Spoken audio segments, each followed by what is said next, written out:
ये सब मेरी दिन रात की कमाई है। मैंने बनाया ये सब। अपने ही माँ बाप के एतमाद को ठेस पहुंचाई है। पहला असाइनमेंट जो मैं आपको दे रहा हूँ वो इस सालगिरह का दे रहा हूँ। पलकों पे सजा कर लाई थी उसे मैं।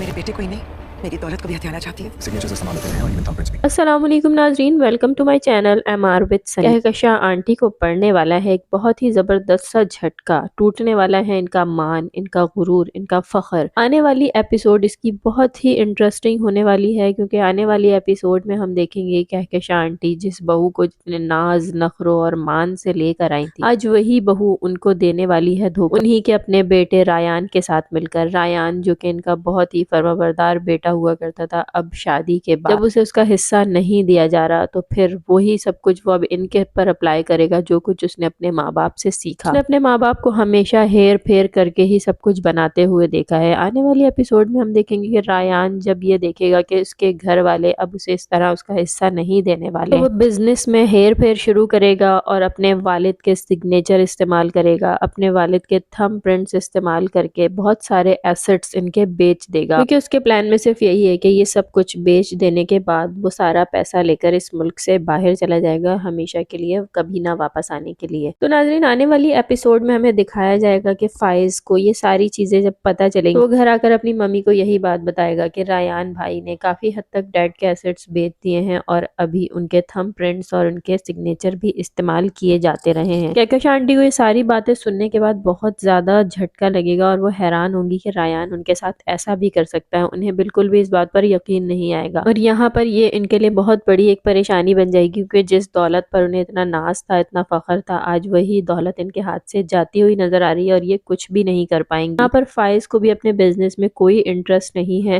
क्योंकि वो अच्छी तरह जानता है कि वही सारा बिजनेस एक झूठ पर खड़ा किया गया है और वो इस झूठ में इनका साथ हरगिज नहीं दे सकता। फाइज भी अपनी जॉब अलग कर रहा है और वो इनके बिजनेस में इनका हरगिज साथ नहीं देगा, तो इनका बिजनेस तो यहाँ पर डूबता हुआ नजर आ रहा है। और आने वाली एपिसोड में हम देखेंगे कि दूसरी तरफ हरीम ने भी अपने आप को जिंदगी में मसरूफ कर लिया है। हरीम जो कि एक इवेंट प्लानर थी, अपनी जॉब का इंतखाब भी इसी तरह का किया और अब आने वाली एपिसोड में हमें दिखाया जाएगा कि उसे उसके बॉस एक इवेंट प्लान करने के लिए देंगे और उससे यही कहेंगे कि आपका पहला प्रोजेक्ट है कि मैं आपको अपनी माँ की बर्थडे का इवेंट प्लान करने के लिए दे रहा हूँ। हरीम इस प्रोजेक्ट को लेकर बहुत ज्यादा खुश होगी और उस बहुत ज्यादा एक्साइटेड भी होगी और हरीम इस इवेंट को बहुत ही अच्छा प्लान करेगी और हरीम की बॉस की अम्मी को ना सिर्फ उसकी ये प्लानिंग पसंद आएगी, बल्कि उन्हें हरीम भी बहुत ज्यादा अच्छी लगेगी और उनको ये ख्वाहिश होने लगेगी कि काश ये लड़की उनके बेटे की जिंदगी में आ जाए।